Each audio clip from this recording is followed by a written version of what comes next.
Artinya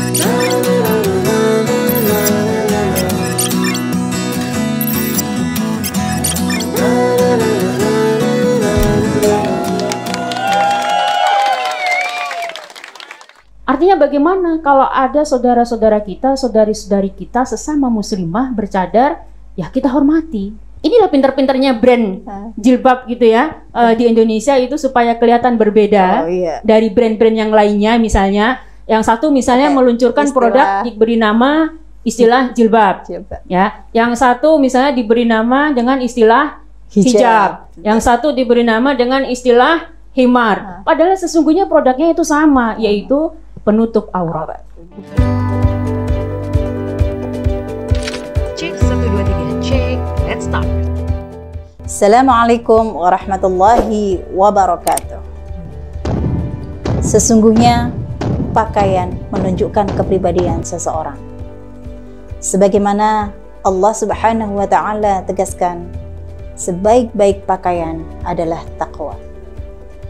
Dan salah satu bentuk pelaksanaan takwa bagi seorang muslimah adalah menutup aurat. Lantas, bagaimana cara kita menutup aurat menurut syariat Islam? Apa bedanya hijab, jilbab, dan himar?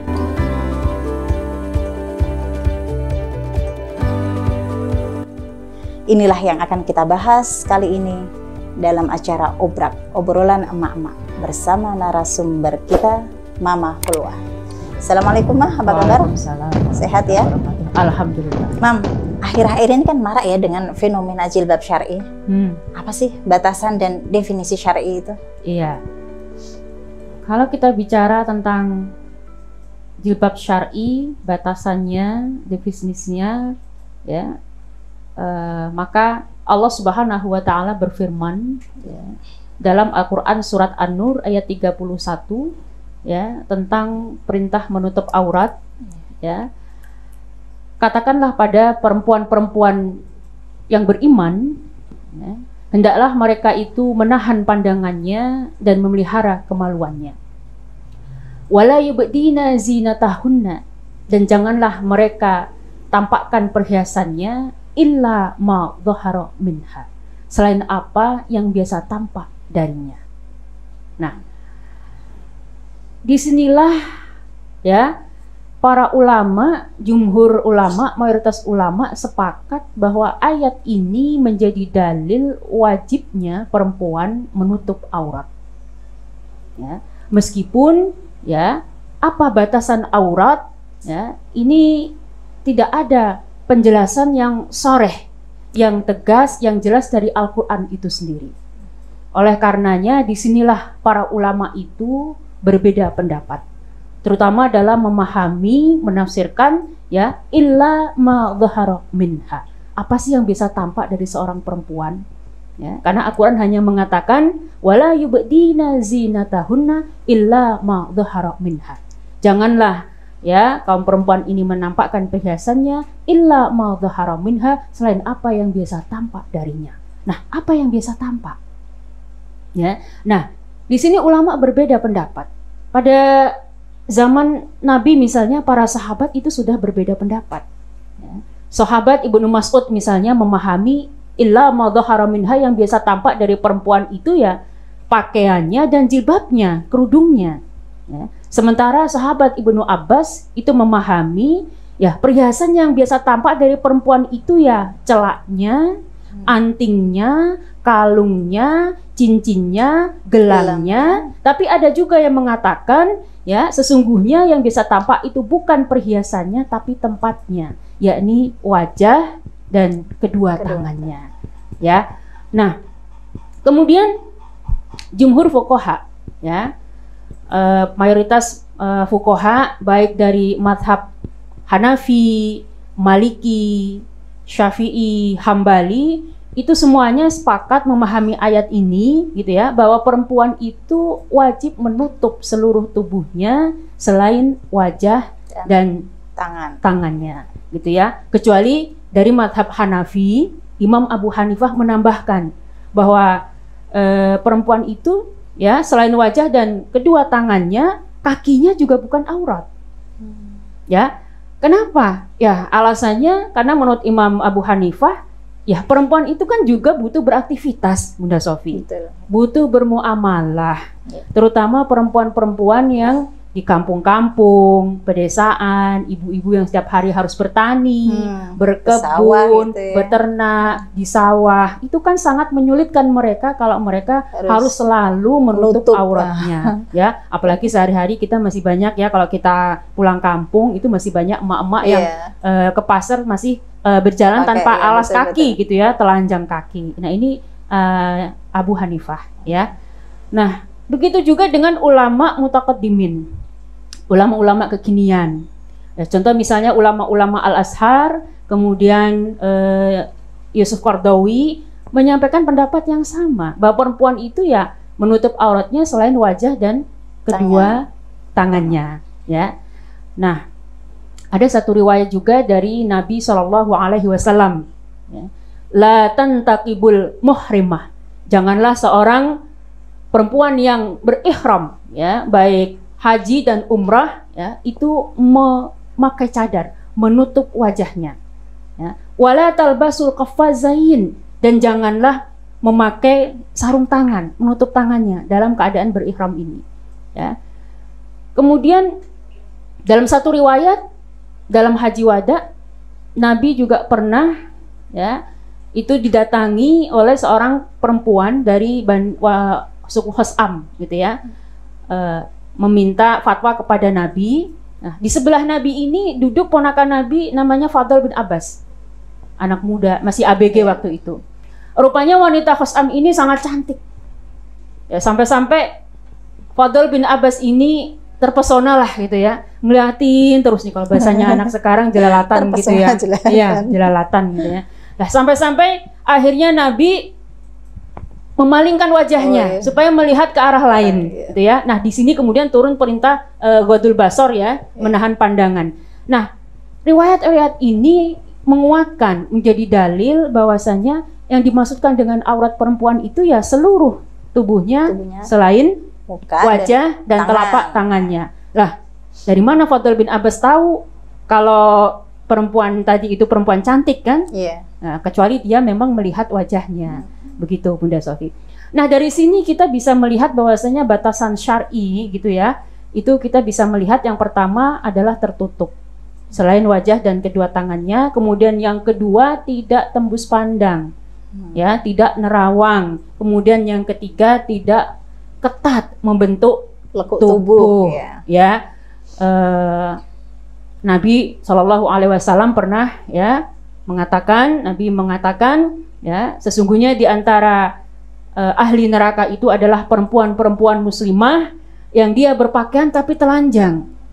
Artinya dia berpakaian tapi pakaiannya ini tidak berfungsi untuk menutup aurat dengan baik. Nah, Aisyah juga pernah didatangi emak-emak dari Bani Tamim, ibu-ibu dari Bani Tamim yang bertamu berkunjung dengan pakaian yang sangat tipis. Kemudian ditegur oleh Aisyah, kalau kamu seorang muslimah, seorang mukminah, seharusnya bukan begini pakaiannya. Seperti itu. Ya. Saat ini kan diramaikan dengan muslimah yang bercadar ya. Bagaimana hukumnya memakai cadar itu? Iya. Jadi sekali lagi kita kembali di sini ya. Ulama berbeda pendapat dalam masalah ini. Ya. Ini adalah masalah khilafiyah yang ulama ya itu berijtihad sesuai dengan kemampuannya masing-masing dalam memahami Al-Quran ya dan hadis, memahami nas gitu ya. Kalau kita kembali pada pandangan yang pertama tadi ya, bahwasanya perempuan itu wajib menutup auratnya selain wajah dan kedua tangannya, ya maka perempuan itu tidak wajib untuk memakai cadar. Jadi tidak mewajibkan hukum memakai cadar. Betul. Ya, kalau kita kembali pada pandangan yang pertama tadi. Tapi sekali lagi ya, di sini ada ulama yang juga berbeda pendapat gitu ya, bahwasanya perempuan itu wajib menutup seluruh tubuhnya termasuk wajahnya. Ya, contoh misalnya saya sebut di sini misalnya Syekh Sa'ad Ramadan Al-Buti. Kemudian Syekh Abdul Aziz bin Baz. Kemudian Syekh Abdul A'la Al-Maududi. Itu memandang bahwasanya perempuan itu wajib hukumnya menutup cadarnya. Ya, tapi sekali lagi, Bunda Sofi, ya, masalah-masalah ini sesungguhnya adalah masalah-masalah ijtihadiyah khilafiyah. Yang di situ ulama masih berbeda pendapat, ya. Nah, artinya bagaimana kalau ada saudara-saudara kita, saudari-saudari kita sesama muslimah bercadar, ya kita hormati, ya. Itu hak pribadinya. Sama seperti kita juga mempunyai hak pribadi untuk mempunyai tidak pendapat, pilihan, gitu ya, dan keyakinan tersendiri, gitu ya. Masing-masing ada dalil dan argumentasinya, begitu ya. Yang tidak boleh adalah ya kalau dia memaksakan pendapatnya, keyakinannya kepada orang lain yang tidak sependapat dengannya, apalagi dia sampai menganggap saudaranya yang tidak bercadar atau tidak berjilbab syar'i ini dia fasik, ya, dia berdosa, dia mungkar dan hukumnya wajib diperangi. Padahal ulama sendiri sepakat bahwasanya kalau dalam masalah-masalah yang masih khilafiyah seperti ini kita nggak boleh menganggap mungkar, gitu ya. Kita nggak boleh. Ya. Kita sering dibikin bingung dengan istilah jilbab, hijab, khimar, dan kerudung. Yang benar yang mana sih yang harus kita pakai sebagai seorang muslimah? Iya. Sebenarnya ini kan kreatifnya orang Indonesia, gitu ya. Iya, sebenarnya istilah jilbab, himar, apalagi hijab, kemudian bergo, gitu ya, kerudung, gitu ya. Itu kan sebenarnya saking kreatifnya orang Indonesia, gitu ya. Padahal sesungguhnya semuanya ini adalah kerudung, penutup aurat, gitu ya. Ya, tapi mungkin memang inilah pinter-pinternya brand jilbab, gitu ya, di Indonesia itu supaya kelihatan berbeda dari brand-brand yang lainnya. Misalnya yang satu misalnya meluncurkan produk diberi nama istilah jilbab, ya. Yang satu misalnya diberi nama dengan istilah hijab, yang satu diberi nama dengan istilah himar. Padahal sesungguhnya produknya itu sama, yaitu penutup aurat, kudungan, ya, atau kerudung kalau bahasa emak-emak, gitu ya. Iya. Nah, yang mana yang benar ya sesungguhnya, ya itu benar semuanya, gitu ya. Yang benar itu sesungguhnya ya benar semuanya, karena memang yang namanya jilbab, hijab, himar itu semuanya ada dalam Al-Quran, disebutkan memang dalam Al-Quran, ya. Meskipun pengertiannya di sini nggak sederhana kerudung, gitu ya. Ya, contoh misalnya dalam Al-Quran surat An-Nur ayat 31 itu tadi, wal yabribna bi khumurihinna ala juyubihinna. Dan hendaklah perempuan-perempuan itu mengulurkan, menutupkan kerudungnya sampai ke dadanya. Itu ya, himar ini. Kemudian dalam Al-Quran surat Al-Ahzab 59, ini juga tentang jilbab, menyebutkan tentang jilbab. Ya, ya ayyuhan nabiyyu, wahai nabi, qul li azwajika, sampaikanlah kepada istri-istrimu, wa banatika, dan anak perempuanmu, wanisa'il mu'minin, dan istri-istri kaum mukmin, yudnina alaihinna min jalabibihinna, hendaklah mereka itu mengulurkan pakaiannya, ya, menutupi seluruh tubuhnya.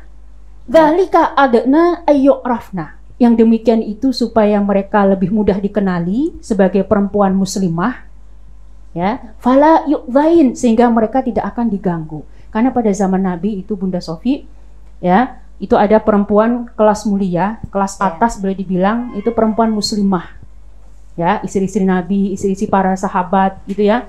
Nah, ada perempuan kelas rendah, ya ini budak, tapi bukan berarti mereka tidak muslimah, gitu ya. Nah, itu dulu mereka membedakan statusnya, golongannya itu dengan memakai pakaian yang tertutup.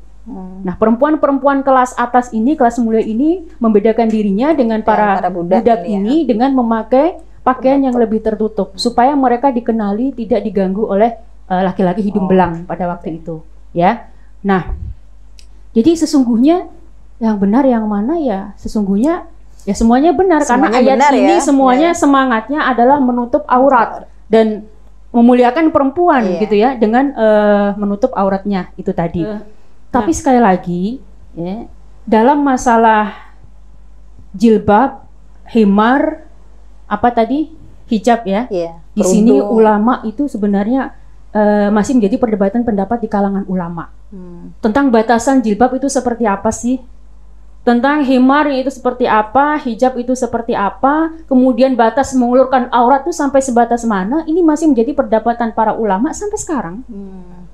Ya, dan kalau kita ikuti nggak akan selesai. Jadi kita nggak perlu merasa benar sendiri ya dengan pendapat betul. ini ya. Jadi intinya adalah semangat yang kita ambil di sini adalah untuk menutup aurat, ya. Dan sekali lagi untuk memuliakan perempuan itu tadi, dalika adna ayu arafna, supaya mereka dikenali sebagai perempuan muslimah, perempuan terhormat, ya, fala yu'dhain, sehingga mereka tidak akan diganggu atau dijahili. Ini semangatnya, substansi yang harus kita ambil, ya. Nah, kalau dalam masalah batasan definisi itu sesungguhnya jilbab, himar itu ulama berbeda pendapat. Apalagi kalau kita sudah masuk pada bagaimana sih bentuknya jilbab itu, yang baku itu seperti apa kan begitu, ya, bentuknya, modelnya, terus jenisnya, bahannya, produknya, bahannya, belum kalau di desa itu kan brandnya gitu ya, brandnya kan gitu kan, itu bentuknya sangat bermacam-macam. Ya contohnya di Indonesia saja misalnya jilbab gitu ya, itu kan modelnya sangat bermacam-macam. Ada yang model segi 4 seperti yang kita pakai, ada yang jilbab praktis, ya. Ada yang modelnya ada yang pasmina, kemudian gitu ya. ada yang panjang gitu menutup ya sampai ke lutut, ya. Tapi intinya semua itu adalah penutup aurat. Ya. Nah, disinilah kemudian jilbab itu menjadi produk budaya. Artinya, ya, jilbab itu menyesuaikan dengan khazanah budaya di mana seorang muslimah itu hidup dan bertempat tinggal. Begitu. Nah, apalagi kalau kita coba kembali pada awal-awal tahun 50-an gitu ya. Itu kalau kita lihat istri kiai, para bunyai gitu ya. Itu jilbabnya belum seperti kita ini. Sampirin doang ya, kelihatan leher gitu ya. Apalagi pakai jilbab praktis yang di situ ada brand begitu ya. Nggak ada brandnya. Para bunyai itu dulu kalau pakai jilbab ya hanya sebatas kain yang diselempangkan gitu kan di kepalanya dan lehernya begitu ya. Nah di sini artinya apa? Jilbab itu meskipun makin kesini jilbab itu makin rapi, modis dan tertutup ya. Tentu yang tertutup pasti lebih baik gitu ya. Tapi di sini jilbab itu mengalami pergeseran dan perkembangan sesuai zamannya. Jadi yang penting adalah bagaimana prinsipnya, semangatnya dalam menutup aurat itu yang kita jaga, tapi dalam prakteknya itu sangat menyesuaikan dengan budaya lokal setempat. Kemudian tentang hijab ya. Nah, hijab itu ada dalam surat Al-Ahzab 53 ya. Yakni di sini sebenarnya Allah ingin memberikan teguran, peringatan buat para sahabat, orang-orang yang pada waktu itu sering berkunjung, bertamu ke rumah Nabi, kemudian berlama-lama di rumah Nabi. Nah, itu kan sebenarnya mengganggu Nabi dan keluarganya. Ya. Maka Allah memberikan peringatan. Ya, begitu juga ketika para sahabat, orang-orang ini, ya, meminta sesuatu kepada istri Nabi. Wa idza sa'altumuhunna mata'an. Dan kalau kalian meminta sesuatu pada istri Nabi, ya, kalian ada keperluan. Ya, fas'aluhunna, maka mintalah mewara'i hijabin, dari belakang hijab, penutup, ya, satir gitu ya. Nah, sesungguhnya 3 ayat ini ya yang bicara tentang jilbab, yang bicara tentang himar, bicara tentang jilbab itu sesungguhnya semangatnya adalah sama. Yakni menutup aurat dan memuliakan perempuan itu tadi, ya. Dzalika adna ayu arafna fala yu'dhain, supaya perempuan-perempuan muslimah ini dikenali dan tidak diganggu atau dijahili oleh orang-orang yang iseng gitu ya, laki-laki hidung belang. Ya karena pada zaman Nabi itu kan perempuan dibedakan menjadi ada kelas mulia ya, kemudian kelas budak ya, perempuan biasa, tapi mereka juga muslimah.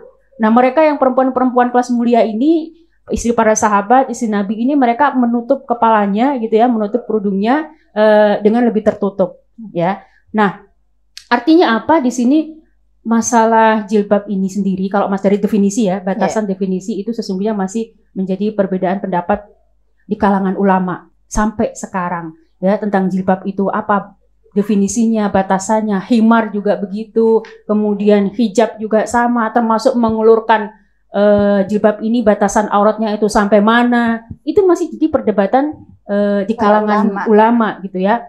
Dan masih banyak juga ya saudari-saudari kita yang belum menutup aurat. Nah, bagaimana kita menyikapinya? Jadi masalah jilbab ini memang wajib, tapi wajib di sini adalah wajib furu'iyah. Wajib, tapi bukan dalam hal-hal yang pokok dalam agama.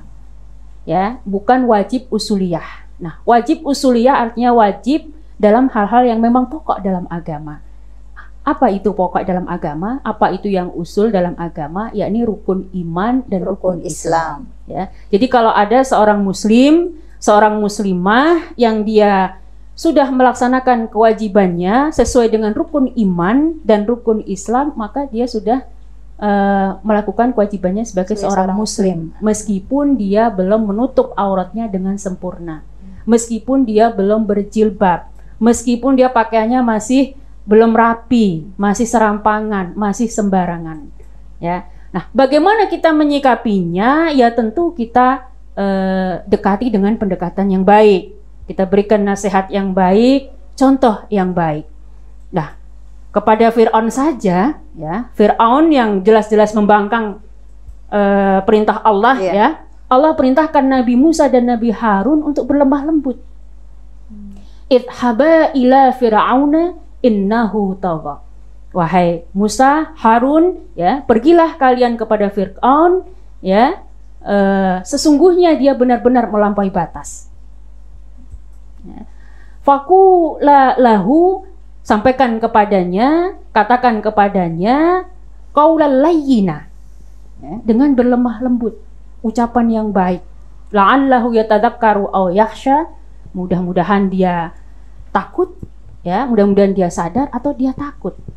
Nah, kepada Fir'aun yang jelas-jelas membangkang kepada Allah saja, kita diperintahkan untuk berdakwah dengan baik, dengan berlemah lembut. Ya, kemudian Fir'aun tetap membangkang kepada Allah, itu urusan Allah. Ya. Nah, apalagi kepada saudara-saudara kita, saudari-saudari kita yang muslimah, gitu ya. Tentu kita dekati dengan cara yang baik. Kita berikan contoh yang baik. Lagi pula, Bunda Sofi, setiap orang itu kan mempunyai prosesnya masing-masing, ya. Kita tidak bisa memaksakan proses, pengalaman, keyakinan misalnya yang kita miliki kepada orang lain, begitu. Ya, dia seorang muslim tapi dia belum berhijab, boleh dibilang ya barangkali ya inilah muslim on the way gitu istilahnya gitu ya. Muslim on the way gitu ya. Seorang yang masih dalam perjalanan menuju menjadi muslim yang baik gitu. Meskipun sesungguhnya kita ini semuanya juga muslim on the way loh. Ya kan? Artinya kita semuanya ini ya dalam proses, dalam perjalanan menjadi seorang muslim muslimah yang baik. Tapi jangan kayak on the way-nya Mama Indonesia.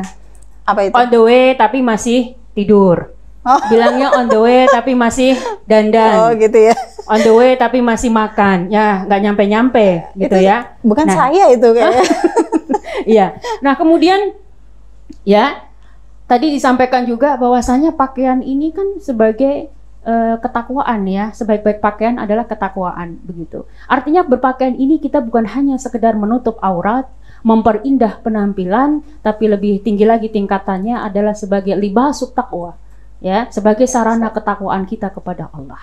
Maka jangan sekali-kali kita merasa paling takwa, paling solehah, paling syar'i, paling muslimah, kemudian kita memandang rendah saudara-saudara perempuan kita yang lain. Fala tuzakku anfusakum, maka janganlah kamu merasa paling suci, paling benar, ya. Huwa a'lamu biman ittaqa, ya. Dialah Allah yang paling mengetahui siapa hambanya yang paling bertakwa. Jadi ya bagaimana kita menyikapinya?